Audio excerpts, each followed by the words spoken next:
This is my first attempt at doing commentary for an Alliance War video. I'm going to be doing commentary for all Alliance War videos I post from this point on. This fight has Enhanced Special 1 and Limber nodes.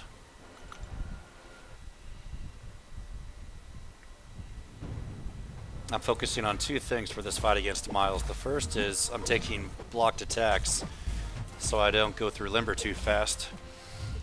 The second is I don't finish combos while Miles has his evasion buffs active. If you try to finish combos while Miles has his evasion buffs active, there's a good chance that he's going to evade and counterattack. There I use Voodoo's SP1 on an odd combo that's going to reduce the accuracy of Miles' evasion buffs. It's also going to reduce the accuracy of Limber, which will give you longer stuns. I use Voodoo's SP2 there while Miles is stunned so he can't evade it.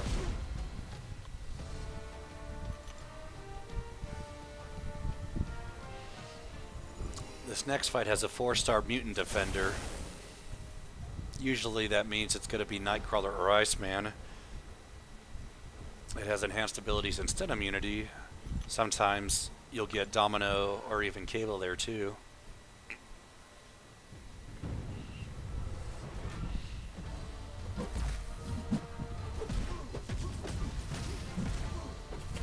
I'm taking blocked hits again for this fight. That makes it easy to get counterattacks and when the AI throws up heavy attack or finishes combos. I use Voodoo's SP1 on an even combo there to get rid of Ice Armor and to give him some power because of Mystic Dispersion. I'm trying to bait Iceman's SP2, and there it is.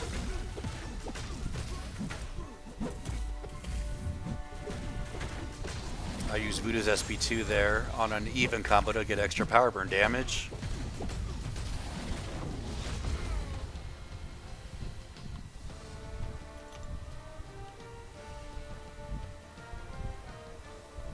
This fight has a 5-star tech defender.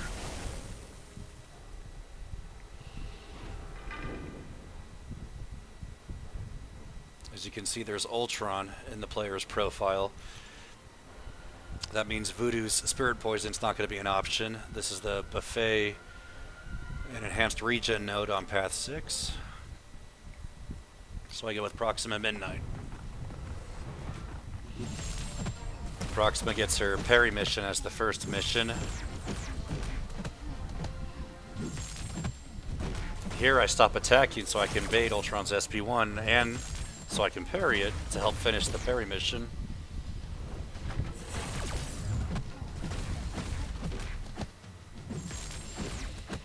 Right there I make a big mistake. I use Proxima's SP2, which you shouldn't do against Ultron when he's duped.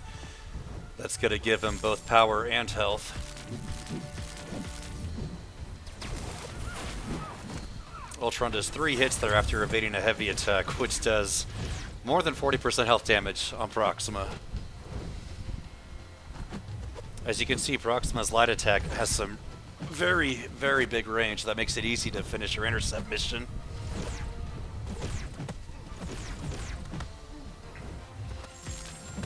Here, I'm trying to build Proxima's power all the way so I can use her SP3. I don't know if her SP3 does energy damage, but because it has its own animation, it will deal all of its damage before Ultron can either get health or power from it if the damage is energy based. And that's that. Proxima is excellent for Node 24 if you can finish her missions. So we've got Morningstar here as the All or Nothing mini-boss. It's got All or Nothing and Strike Back and Plagued Mind. The best strategy on this node is to use an invulnerability boost. I gotta give props to Dreamin34 for that. I saw a video where he used Red Hulk against Magic on this node with an invulnerability boost. Before I saw that, I was trying to clear this node with no boost with Voodoo and never got the solo. So I go with a greater health boost and an invulnerability boost. At this point, I've never soloed this node.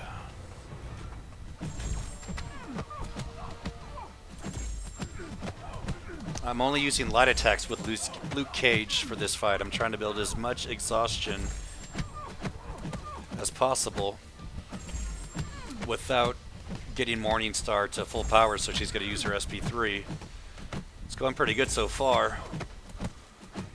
Now here, I do use Luke Cage's SP2 because Morningstar has full power, so the strike back node will have no effect when he uses a special attack there.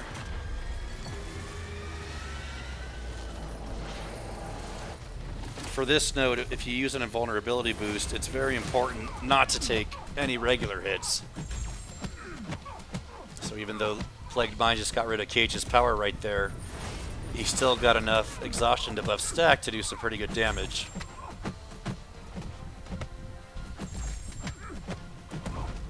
And nice job, Luke Cage.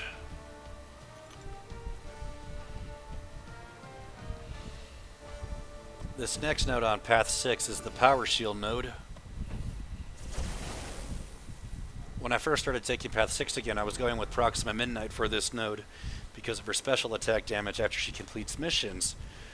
But I used Voodoo for a fight, and I found that Voodoo's spirit poison damage actually scales with the Power Shield node. So in a little bit, you'll see Voodoo use his SP1 on an even combo, and watch how much spirit poison damage it's going to do.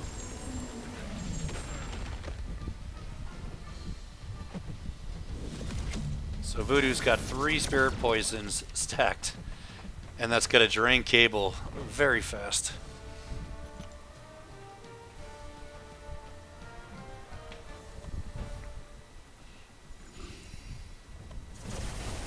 So this next node, it has poison and I think brute force.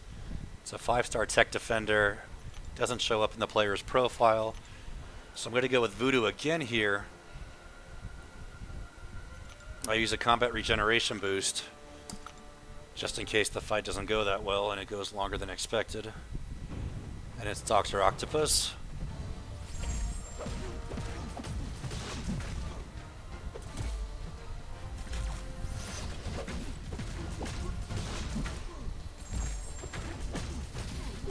So I stop attacking there so I can bait Dr. Octopus's SP1. It's a lot easier to evade his SP1 than his SP2, and it's usually pretty easy to bait his SP1. Got a nice intercept there. Did not parry that well there, took a full combo. But Voodoo hits hard enough to solo the node.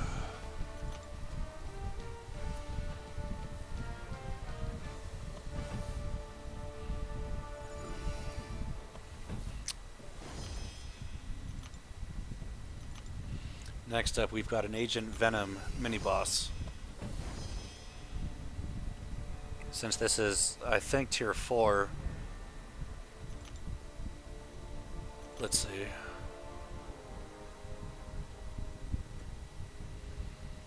Just waiting for a teammate to clear the link node.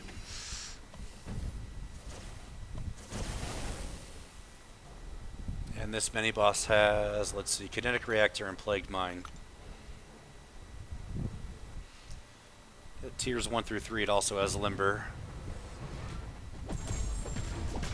When you fight Agent Venom, his tenacity gives him a 70% chance to shrug off debuffs.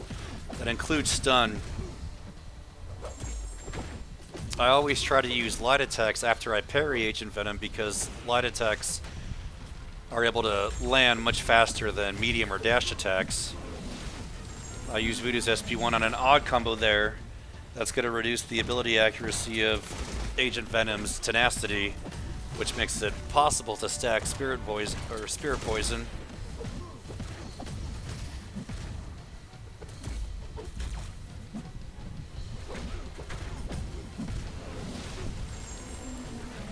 I'm also trying to push Agent Venom to his SP2 because you can evade Agent Venom's SP2 all the way, but not his SP1 unless you have Sparky.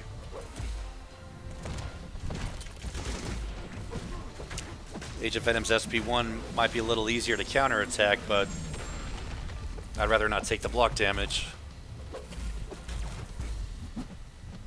It's one of the benefits with kinetic reactor on this node is it helps me get Agent Venom to 2 bars of power.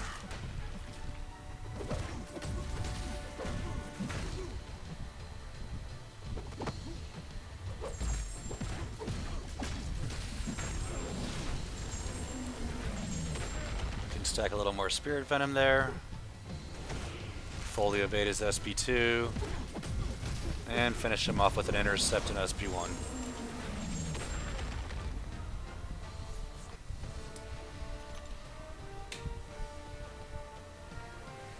The last fight of this video is the Medusa boss.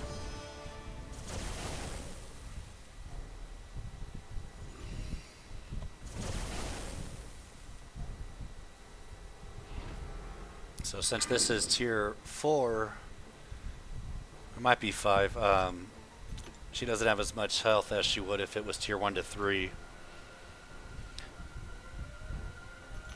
Medusa is definitely one of the harder main bosses to go against an Alliance war. I'm healing Proxima Midnight for this fight because I'm trying to get more practice using her against Alliance war bosses that have auto block or evade.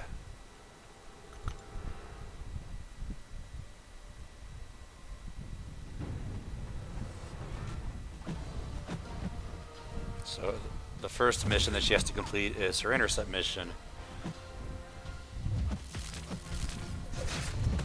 Now for some reason intercepting a heavy attack doesn't count as an intercept, but I'm still able to finish her intercept mission pretty fast.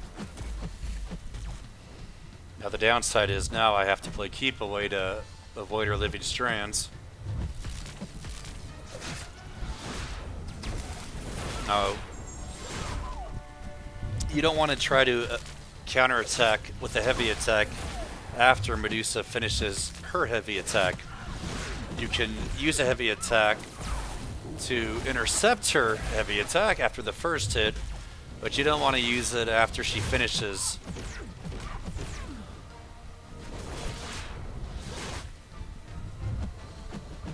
I'm in trouble here because Medusa's fighting pretty aggressively. I don't use the heavy attack fast enough there. Now I'm cornered, and she has Living Strands active, which means I'm going to take a lot of block damage if I don't get out of there. And unfortunately, not having much luck getting out of the corner. I am able to use Proxima's SP2 there with 1 prowess buff active. But Medusa's too much for me in this fight.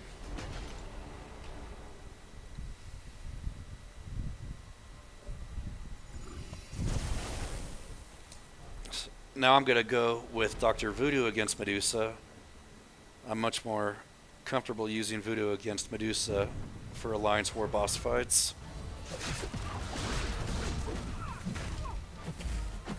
Here I'm trying to build Voodoo's power so I can use a special attack right away.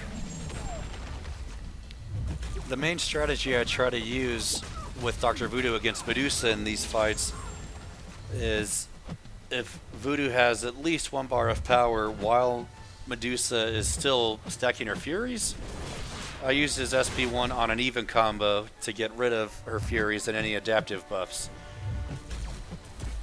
If I'm not able to get a bar of power with Dr. Voodoo until Medusa is close to getting her Living Strands active or has her Living Strands active, then I'm going to use her SP or use his SP1 on an odd combo, because that's going to reduce the accuracy of Medusa's auto block.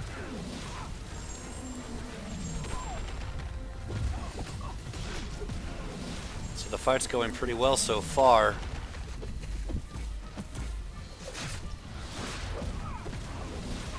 Even when Voodoo has Medusa's auto block accuracy reduced with his signature ability, you really want to limit how many attacks you're doing while she has Living Strands active.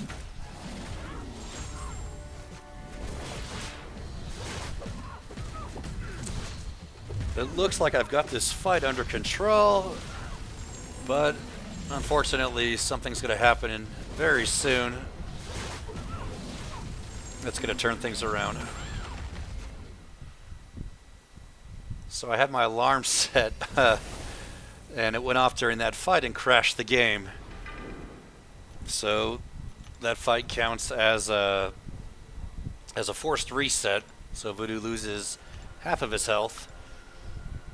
And I don't want to go through too many alliance potions in this fight, so I use a combat regeneration boost.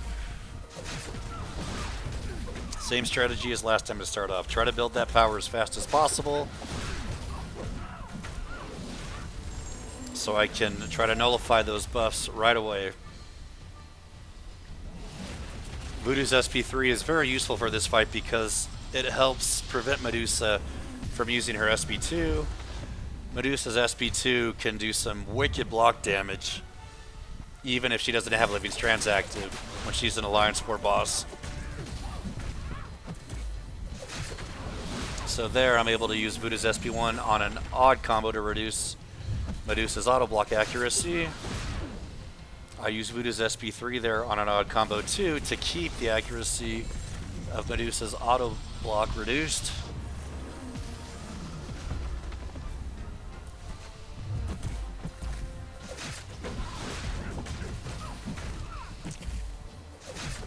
The nice thing about Voodoo's signature ability for Medusa boss fights in Alliance War is that not only when you use special attacks on odd combos does Medusa's auto block accuracy get reduced, but Voodoo's ability reduction also delays how fast Medusa forms Fury.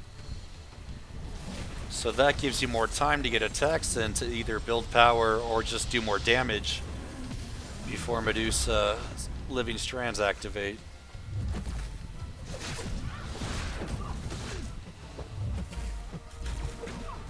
Now I've got Voodoo's Power Burn active. That's going to do a lot more damage.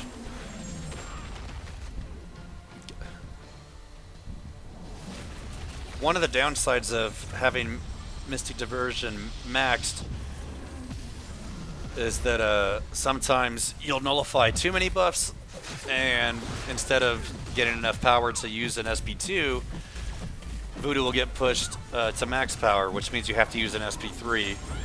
In higher tier war, in 1 to 3, that can kill too much time and work against you trying to get the solo.